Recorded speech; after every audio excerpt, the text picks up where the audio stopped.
These are the weirdest mysteries in NBA history. And first up, we got the time that the OKC Thunder had an unexplainable encounter 30,000 feet in the air.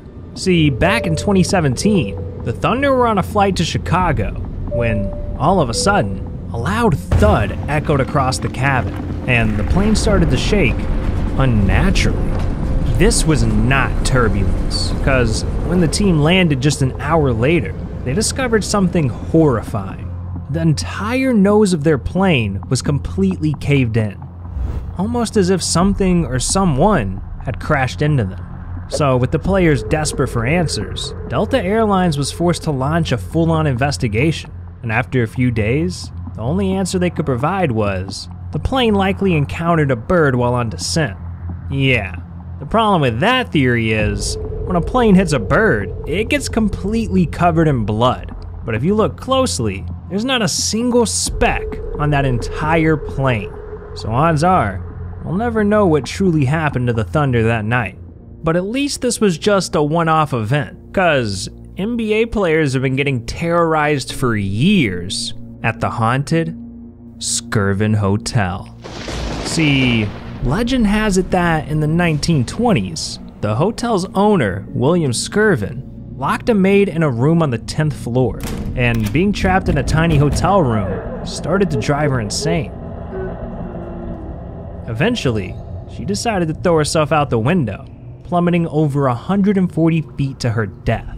And ever since that day, her ghost has been wandering the hotel, causing all kinds of paranormal activity. Like in 2010, when the Knicks reported hearing strange noises throughout the hotel, keeping them up all night long. Or when the Bulls stayed at the Skirvin a couple weeks later, only for Taj Gibson to see his bathroom door slammed shut on its own. But as creepy as these incidents were, the scariest encounter came in 2016, when after a night of horror, Metta World Peace shared his traumatic ghost experience with the entire world, saying, "The ghost was all over me. I just accepted it. She touched me all over the place. I'm taking the ghost to court for touching me in the wrong places. Damn, now I want to visit the Skirvin." Now, as creepy as the Skirvin Hotel is, at least everyone made it home to their family, cause the disappearance of retired NBA player Lorenzen Wright has mystified investigators for years. July 18th, 2010, 7:30 p.m. Lorenzen Wright was visiting his ex-wife Shira in Memphis, Tennessee to help put his kids to bed, and with night swiftly approaching, he decided to step out the front door and head home. July 19th, 12:18 a.m., just 4 hours later, a haunting 911 call comes in from an unknown number at an unknown location. Georgetown 911, where's your emergency? Hello? Hello? July 22nd, 72 hours after the phone call, Lorenzen Wright is officially reported missing after no one had seen or heard from him in 3 days, sparking a statewide police investigation into his disappearance. And it wouldn't be until 6 days later that the world would finally get some answers. Because on July 28th, Lorenzen's body was found riddled with bullet holes, rotting in a nearby forest, escalating this from a disappearance case up to an FBI murder investigation. Police probed the crime scene, searched Lorenzen's house, and interrogated his family and friends, desperately searching for clues. But after 7 years, nothing concrete was ever found, so it seemed like whoever murdered Lorenzen would remain a mystery forever. Until November of 2017, when the case was cracked wide open thanks to an eerie discovery by the FBI. See, the feds found a gun at the bottom of a lake in nearby Mississippi, and this gun not only matched the bullets found in Lorenzen, but it also tracked back to a guy named Billy Ray Turner, who just so happened to be best friends with Lorenzen's ex-wife, Shira. So with police in possession of the murder weapon and 2 prime suspects, Shira and Billy were arrested just a month later, and in July of 2019, a year and a half after fighting the charges, Lorenzen's ex-wife Shira finally confessed to orchestrating the murder. But as horrifying as Lorenzen's story is, this is not the only mystery involving a dead NBA player, because one of the most iconic NBA video games is being haunted by the ghost of an NBA star. See, back when NBA Jam was first released in 1993, one of the playable characters was net star Drazen Petrovic. But sadly, a few months after the game was released, Drazen tragically died in a car accident, and ever since that fateful day, something ominous has been happening to NBA Jam. I mean, just listen to what their founder Mark Turmel had to say. Somehow, the coin-operated game in the attract mode, when nobody's playing, would every once in a while would just call out Petrovic, Petrovic, just out of the blue, and so people caught on to that there was it felt like a haunted game, and I don't know how that glitch could happen or what, it doesn't make any sense. Petrovic.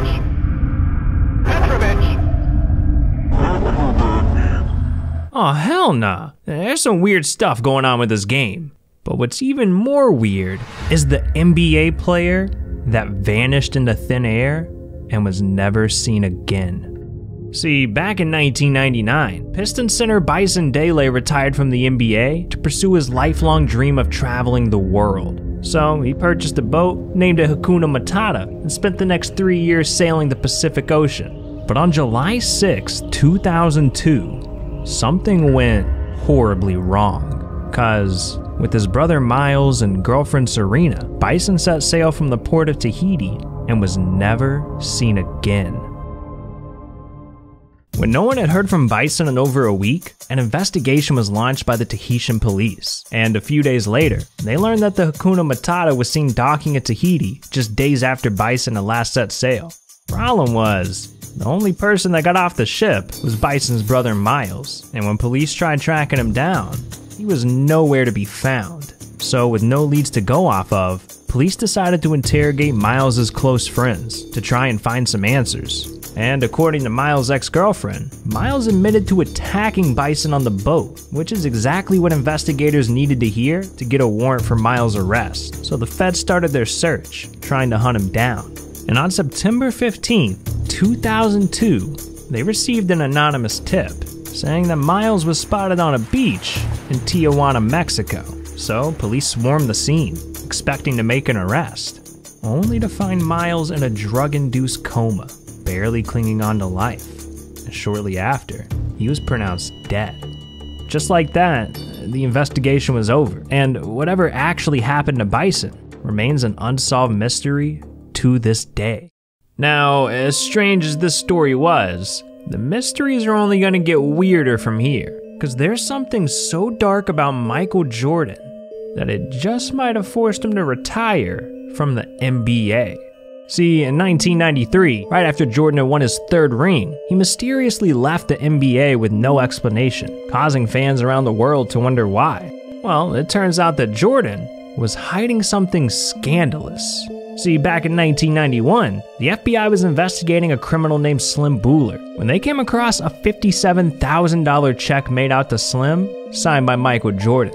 And after some interrogation, it was revealed that the check was to pay off some gambling debt that Michael owed. Yeah, Jordan was getting mixed up with some real sketchy people, and not long after, his name popped up in another shady scenario, because police in North Carolina were investigating the murder of Eddie Dow, a notorious gambler, when they located $108,000 in checks, signed by Michael Jordan. And once again, Jordan admitted writing these checks because of a gambling debt. So after the second incident, the NBA opened an investigation into Jordan's gambling history to make sure nothing illegal was going on. And ultimately, they found no wrongdoing. Jordan wasn't punished, and he promised to not get involved with shady gamblers again. Until 1993, when another gambler came forward and claimed that Jordan owed him $1.2 million. So in response, the NBA launched another investigation into Jordan, but this time, there was no conclusion to the investigation, because shortly after, Jordan announced his retirement and the investigation mysteriously went away, leaving fans wondering if it was all just a part of a secret deal he made with the commissioner to avoid an NBA suspension for gambling. Now, we might never know if this was true or not, but Jordan was allowed back in the league just a year later, so it didn't turn out too bad for him in the end. But I can't say the same for the Sacramento Kings, cause the mystery of what happened in the 2002 playoffs cost the Kings an NBA championship. See, back in 2002, the Kings were squaring off against the Lakers in the Western Conference Finals, when in the fourth quarter of Game 6, with Sacramento just one win away from taking the series, something weird started happening. The referees started calling all kinds of questionable fouls on the Kings, and to make things even weirder, they also kept missing obvious fouls on the Lakers, almost as if they wanted the Lakers to win. And because of all these foul calls, the Lakers ended up shooting an NBA playoff record 27 free throws in the fourth quarter alone. So LA went on to win Game 6, and after the dub, people became really suspicious of the refs. The Kings coaches, NBA reporters, a politician even wrote a letter to the commissioner demanding an investigation into this. But despite the outrage, the series went back to LA, the Lakers eliminated the Kings, and the whole incident was put to rest. Until 2008.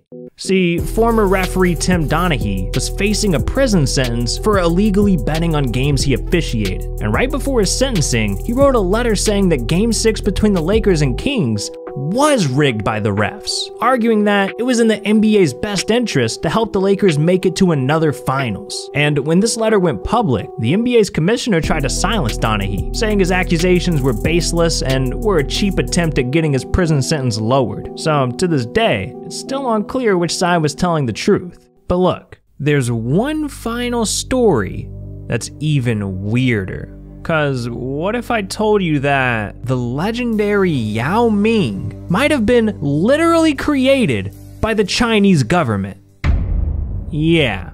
See, in the 1950s, China saw the rising popularity of the NBA, and legend has it that they decided to try and create the next basketball superstar. So their first move was to make a national decree, demanding that every woman above 5'9" and every man above 6'6" must play basketball for the country. And this one law led to the discovery of 6'3" female Feng Fengdi and 6'7" male Yao Ziwen. The two players that Chinese officials thought had the perfect genetics to create the next basketball phenom. So allegedly, China's government forced these two to marry and have a kid, giving birth to Yao Ming.